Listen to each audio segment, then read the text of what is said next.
একটা কথা সবরে কই, যদি তুমি আজকে সুস্থ থাকো এবং হাত পাও বালা থাকে এবং উপরওয়ালায় দুনিয়ায় তোমার খুব সুন্দর করে দুনিয়ায় দিয়া দিছেন, যাতে তোমার কোনো বেমার নাই, রোগ নাই, তাহলে সর্বদা উপরওয়ালার শুক্রিয়া আদায় করিও।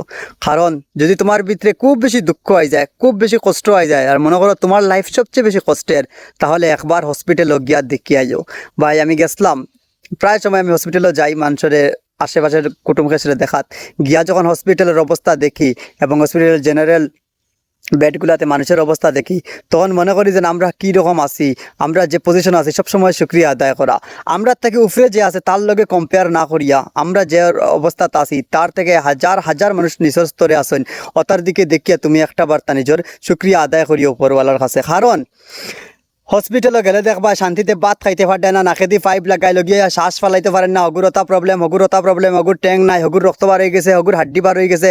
এটা অবস্থা যদি দেখো আর এটা অ্যাক্সিডেন্ট যদি দেখো, তোমার ঘরে যে ছোটো ছোটো বাচ্চারা আসনি তা যেন সেফ আসনি, তা খালি শুক্রিয়া আদায় করো প্রত্যেকটা ঘন্টা। কারণ ছোটো ছোটো হরতাইন যেটা অ্যাক্সিডেন্ট হয় আর যেটা এটা দেখার মতো নয়, চকুবাই লুয়া হামাই যায়, হতা হামাই যায়, এটা দেখার পরে খুব বেশি খারাপ লাগে। আর আল্লাহ যদি মানে গরিব খেয়ে, অ্যাকচুয়ালি টাকা পয়সা নাই তারা গরিব না, অ্যাকচুয়ালি যারার হাত পায়ে প্রবলেম বা যারা খুব বেশি অসুস্থ তারাই অ্যাকচুয়ালি গরিব। কারণ তারা লাইফে সব কিছু ফিল করতে পারত না, সব কিছু আরাম করতে পারত না।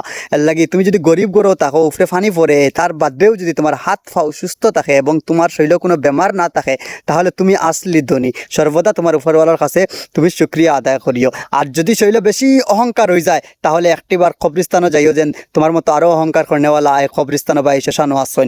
আর যদি তোমার খুব বেশি কষ্ট মনে হয় আর লাইফে মনে হয় তুমি সবচেয়ে বেশি দুঃখী, তাহলে একটাবার জাস্ট হসপিটালও গিয়ে দেখিয়ে আইও নর্মালি।